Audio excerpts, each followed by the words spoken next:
إن الحمد لله نحمده ونستعينه ونستغفره ونعوذ بالله من شرور أنفسنا ومن سيئات أعمالنا. من يهده الله فلا مضل له ومن يضلل فلا هادي له، وأشهد أن لا إله إلا الله وحده لا شريك له، وأشهد أن محمدًا عبده ورسوله. يا أيها الذين آمنوا اتقوا الله حق تقاته ولا تموتن إلا وأنتم مسلمون. يا أيها الناس اتقوا ربكم الذي خلقكم من نفس واحدة وخلق منها زوجها وبث منهما رجالا كثيرا ونساء، واتقوا الله الذي تساءلون به والأرحام إن الله كان عليكم رقيبا. يا أيها الذين آمنوا اتقوا الله وقولوا قولا سديدا يصلح لكم أعمالكم ويغفر لكم ذنوبكم، ومن يطع الله ورسوله فقد فاز فوزا عظيما. أما بعد، فإن أصدق الحديث كتاب الله، وخير الهدي هدي محمد صلى الله عليه وسلم، وشر الأمور محدثاتها، وكل محدثة بدعة، وكل بدعة ضلالة، وكل ضلالة في النار. أعاذنا الله وإياكم من النار. عباد الله، أوصيكم كما أوصي نفسي أولا بتقوى الله عز وجل. Enyi waja wa Allah, nakuhusieni kama ninavyohusia nafsi yangu kumcha Allah subhanahu wa ta'ala. Tumcheni Allah kwa kufanya yale aliyotuamrisha na kuacha yale aliyotukataza. Huo ndio ucha Mungu na hiyo ndiyo takwa. Ndugu Waislamu, mwanadamu baada ya Allah jalla waala amemuumba na kumweka katika mgongo huu wa ardhi kwa ajili ya kumwabudu, lakini wakati huo huo anakumbana na masaibu mbalimbali, anakutana na misukosuko ya kila namna katika maisha yake ya hapa duniani na safari yake ya kuelekea kwa Allah subhanahu wa ta'ala. Anakumbana na matatizo na misukosuko mingi, masaibu ambayo inampata yeye au familia yake au watoto wake na mfano wa kama hivyo. Kinachotakiwa katika masaibu kama haya, basi mwanadamu ajue kwamba haya masaibu na misukosuko inayompata basi inakuwa ni kwa amri ya Allah subhanahu wa ta'ala. Kwa hivyo arudi kwa Mola wake na ajue ya kwamba hilo lililompata lilikuwa ni la kumpata yeye na wala sio la kumpata mwingine. Qala Allahu ta'ala, ma asaba min musibatin illa biidhnillah. Haumpati mtu musiba, halimpati mtu jambo, msukosuko na janga na balaa mbalimbali illa biidhnillah. Yaqulu Ibn Abbas radhiyallahu anhu, illa biidhnillah illa biamrillahi, isipokuwa janga hilo ni kwa amri ya Allah. Allah ameamrisha jambo hilo likupate. Sasa basi, wa man yu'min billahi yahdi qalbah, atakaye muamini Allah akajua kwamba hili lililompata limetoka kwa Allah subhanahu wa ta'ala, akaishi nalo kwa imani na yaqini, basi Allah subhanahu wa ta'ala yahdi qalbah, Allah anauongoza moyo wake, Allah anautia moyo wake hidayatu tawfiqi wal qabul. Wallahu bikulli shay'in alim, na Allah jalla wa ala anajua kila jambo. Allah subhanahu wa ta'ala bikulli shay'in alim, anajua kila kitu.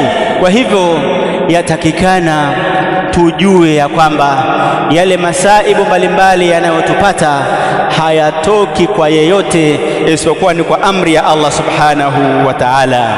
Allah subhanahu wa ta'ala anasema katika aya nyingine suratul Hadid, anasema ma asaba min musibatin fil ardi wala fi anfusikum, hautokei msiba, halitokei tukio wala msukosuko wowote katika ardhi, yani katika mgongo wa ardhi. Na ikitokea msukosuko katika mgongo wa ardhi, lazima mwanadamu ahusike katika kusukwasukwa na msukosuko huo, kama vile matetemeko ya ardhi yanayovunja majumba ya watu, yanayoharibu miundombinu ya watu, kama vile mafuriko, mvua kubwa kupita kiasi ambayo inakuja kuondosha ile mipango ya watu, inaondosha mali za watu, saa ingine inaondoka na mali na binadamu, inaondoka na roho za watu. Yote hayo hayatokei katika ardhi, wala fi anfusikum, wala katika nafsi zenu.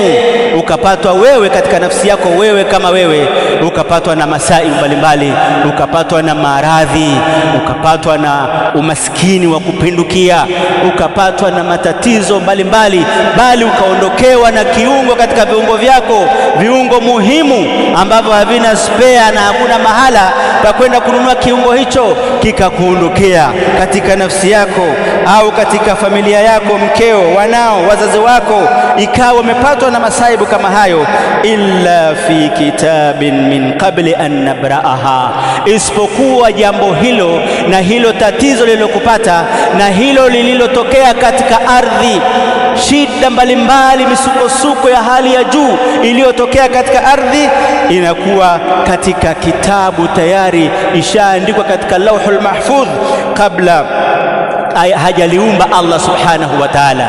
Yani kabla Allah hajaliumba hilo tukio, tayari lilishaandikwa katika lauhul mahfudh. Na hii ni kwamba Allah subhanahu wa ta'ala alipokadiria makadirio ya ulimwengu huu, aliandika katika lauhul mahfudh.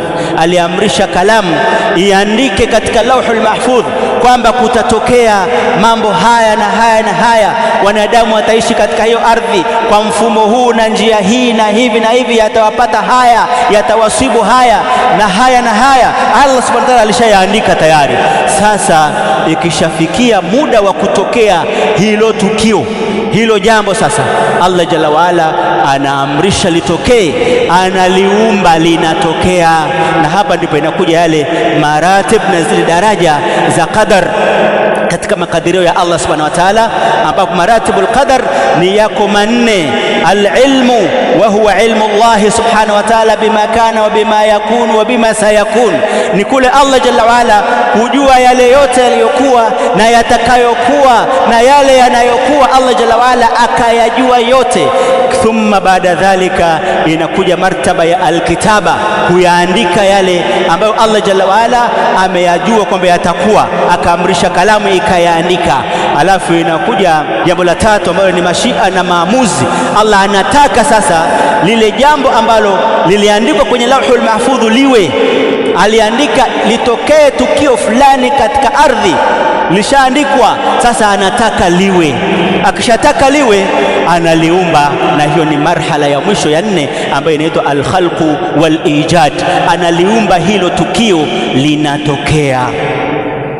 Kwa hivyo yale yote yanayotokea katika ardhi, Allah jalla waala alishayaandika kabla ya kuyaumba. Inna dhalika ala Allahi yasir.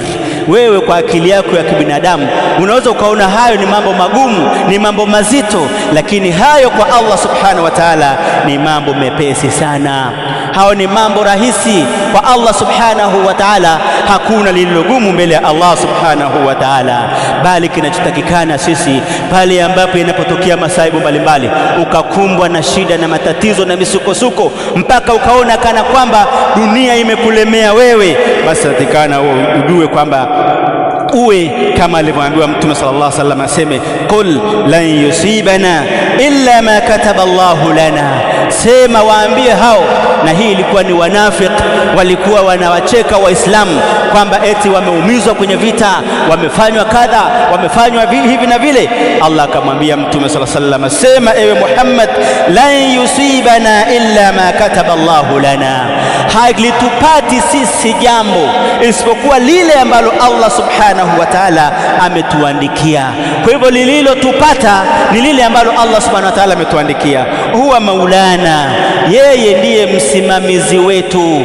Huwa nasiruna, na yeye ndio mwenye kutunusuru. Hayo yote misukosuko yeye ndiye mwenye kuiondoa. Wa ala Allahi falyatawakkalul mu'minun, basi waumini wanatakiwa watawakkal na waegemee kwa Mola wao, warejee kwa Mola wao, waelewe ya kwamba ma asabaka lam yakun liyukhtiak, lile lililokupata halikuwa ni lenye kukukosa. Wa ma akhtaaka lam yakun liyusibak, na lile lililokukosa ikawa halikukupata likampata mwingine au likatokea sehemu nyingine likamdhuru mtu mwingine kule, hilo halikuwa ni lenye kukupata wewe, ilikuwa ni la kwenda kule. Kama lingekuwa la kwako, basi lingekupata tu na usingeweza kulikwepa.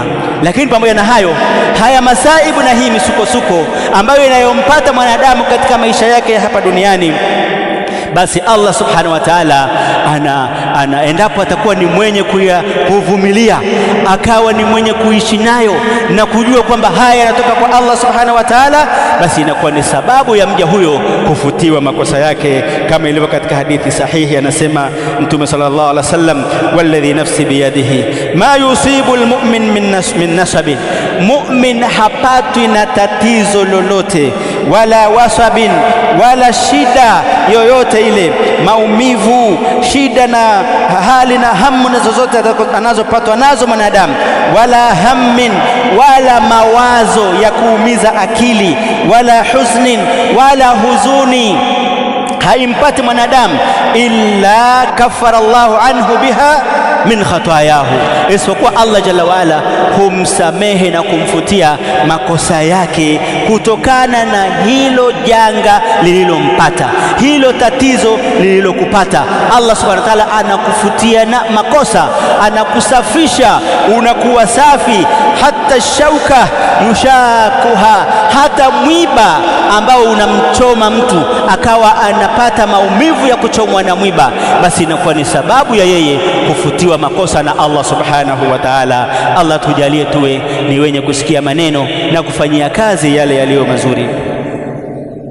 Alhamdulillahi rabbil alamin, wal aqibatu lil muttaqin, wala udwana illa ala adh-dhalimin, wa ashhadu an la ilaha illa Allah wahdahu la sharika lah, wa ashhadu anna Muhammadan abduhu wa rasuluhu صلى الله عليه وعلى آله وأصحابه وسلم تسليما كثيرا.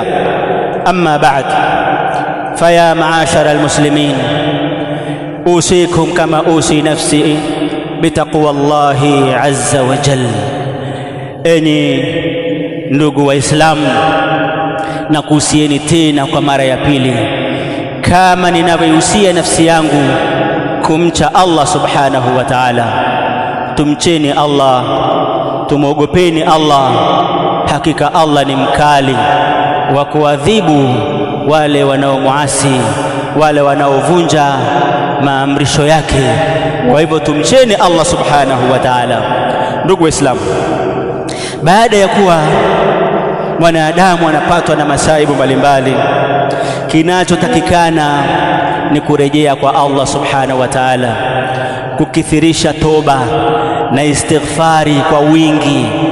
Kufanya kwetu istighfari kwa wingi kunafanya Allah subhanahu wa ta'ala anatupunguzia masaibu, bali anatuzidishia riziki, anatuletea mvua, tunaishi kwa raha baada ya tabu na nyingi ambazo tutakuwa tumezipata.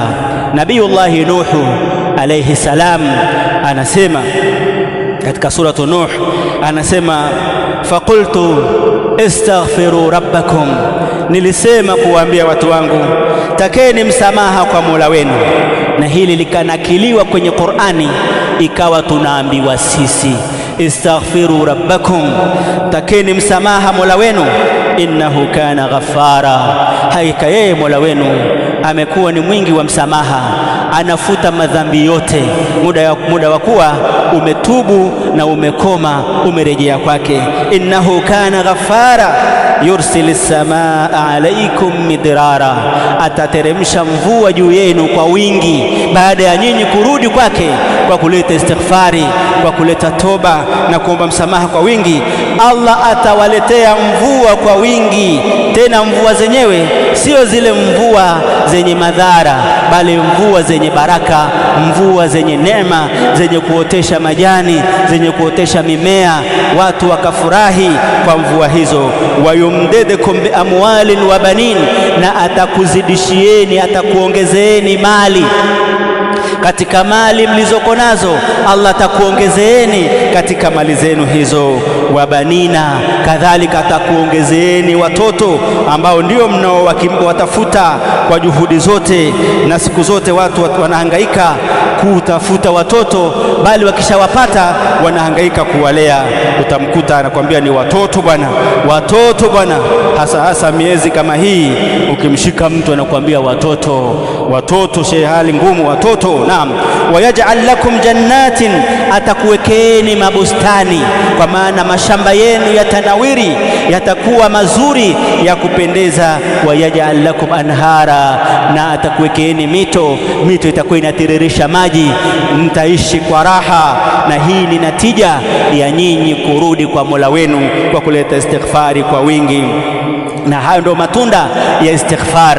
Kwa hivyo unapopatwa na masaib, usianze kulalamika na kuanza kumtuhumu Allah na kuanza kuleta maneno yenye kukera na kuudhi, bali inachotakikana ujue kwamba hilo limetoka kwa Allah. Basi zidisha istighfari kwa wingi, leta istighfari kwa wingi. Najua Allah ndiye Mola wako na ndiye aliyekupatisha hilo lililokupata, na yeye ndiye mwenye kuliondoa. Qala Allahu ta'ala, innal ladhina qalu rabbuna Allahu thumma istaqamu, hakika wale ambao waliosema Allah ndiye Mola wetu kisha wakawa na msimamo madhubuti katika dini yao, fala khawfun alaihim, hawa hawatakuwa na hofu siku ya kiyama hapa duniani, wala hum yahzanun, hawana hofu hapa duniani, wala hum yahzanun, wala hao hawatahuzunika siku ya kiyama. Ulaika ashabul janna, hao ndio watakuwa watu wa peponi, watakuwa ni watu wa peponi. Khalidina fiha, watakaa humo milele. Jazaan bima kanu yaamalun, na hao ni malipo kwa yale ambayo waliokuwa wakiyafanya. Ndugu Waislamu, kila mmoja wetu anajua ni misukosuko gani ambayo anayoipitia hapa duniani. Wewe lazima upatwe na misukosuko muda wa kuwa wewe ni mwanadamu na unaishi hapa duniani, huwezi kukwepa misukosuko na matatizo, ni lazima yakupate. Kwa hivyo uvumilie, ujue yanatoka kwa Allah subhanahu wa ta'ala, urejee kwa Allah ili uwe katika hawa waliotajwa hapa.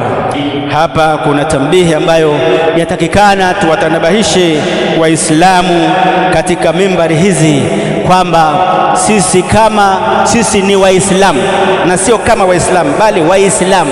Tunatakikana tutofautiane na wale ambao sio Waislamu, tuwe tofauti nao katika sherehe zao. Hapo mbele kuna sherehe ya watu ambao sio Waislamu inakuja. Kuna baadhi ya ndugu zetu Waislamu huwa nao wanajiandaa na kujitayarisha kwa ajili ya sherehe hiyo. Watakwambia kuna sikukuu mbele. Hapana, hiyo sikukuu sio ya Waislamu, ni sikukuu ya watu wasiokuwa Waislamu, na haruhusiwi Muislamu kushiriki katika sikukuu hiyo kwa namna yoyote ile, kwa sababu lakum dinukum waliya din, nyinyi wao wana dini yao na sisi tuna dini yetu. Kwa hivyo tambihi hii Waislamu wawe nayo makini na wajue ya kwamba Uislamu ni dini yenye kujitosheleza, na tuna sherehe zetu ambazo tumewekewa na Mola wetu subhanahu wa ta'ala, tusiwe kama wale wasiokuwa Waislamu, tusiungane nao katika sherehe zao. Kufanya hivyo ni dhambi, kufanya hivyo ni dhambi, tumekatazwa na Mola wetu. Subhanakallahumma bihamdik ashhadu an la ilaha illa ant astaghfiruka wa atubu ilayk.